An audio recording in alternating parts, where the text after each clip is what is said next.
In this video, we're going to be talking about how to place simple images in InDesign. Now, this does not include Photoshop and Illustrator files. I'm just focusing on simple flattened images that you've saved out from those applications, such as a JPEG or a PNG or a PDF or something like that. So it's quite simple. I go File, Place, I find my image, and then it's attached to my cursor, and I can drag out a frame for it. All right, that works great.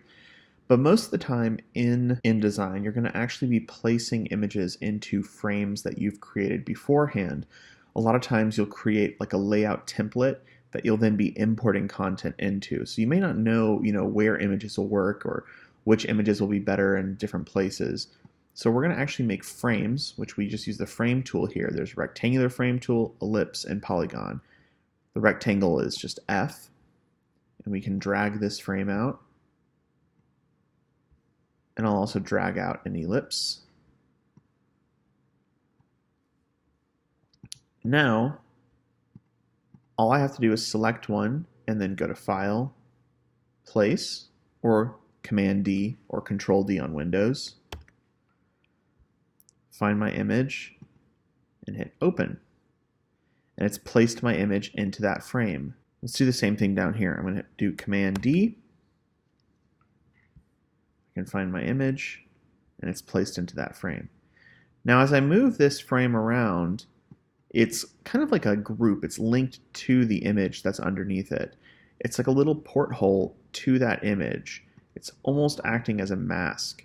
So if I resize it, I'm actually going to see more of that image that's below. So as I resize this, I'm seeing more of South America. If I want to move the image, I simply click and hold on this, and it'll give me this preview. If I don't click and hold, if I just drag, that'll also work, but it doesn't give you a preview.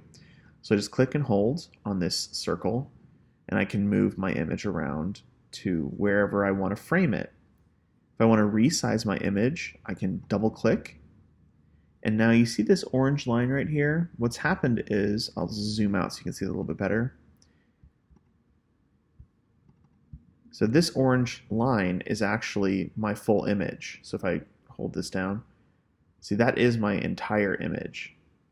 So if I want to resize it, I could try and grab one of these corners, but it's probably easier just to type in a value up here. So I could just type in, 5 inches by 5 inches.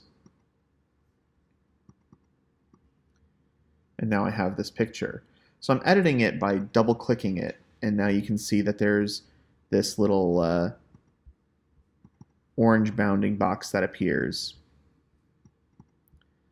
So I can find the kind of framing that I want. Okay, that looks good. Let's do the same thing down here. So I can double click it to select my image. So I have to make sure my image is selected. That's double clicked. Let's do 1 inch by 1 inch. Okay, then I can make that a little bit bigger.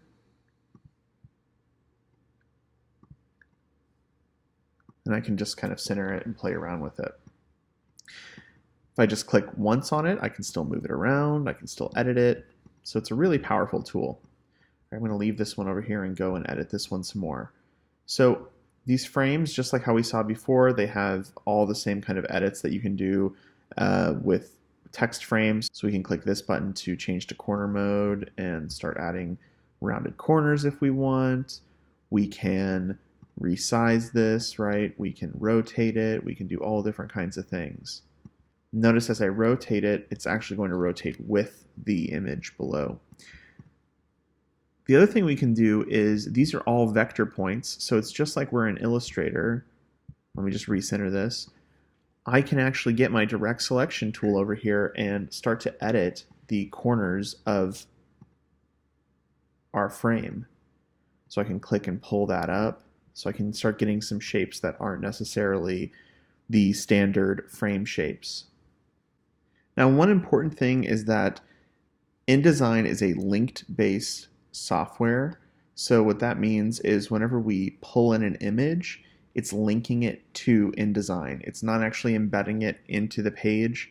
So that means, for instance, if I save this and then I go and delete that picture that I had, it's in my downloads, if I close and open this file, it's going to give me this error that says it's containing 2 links to sources that are missing. If I say OK, it's going to give me this like little warning. And the image is here, but it's like a low resolution version of the image. And this is because it's missing those links. So I would have to either download that image again or find a replacement for it.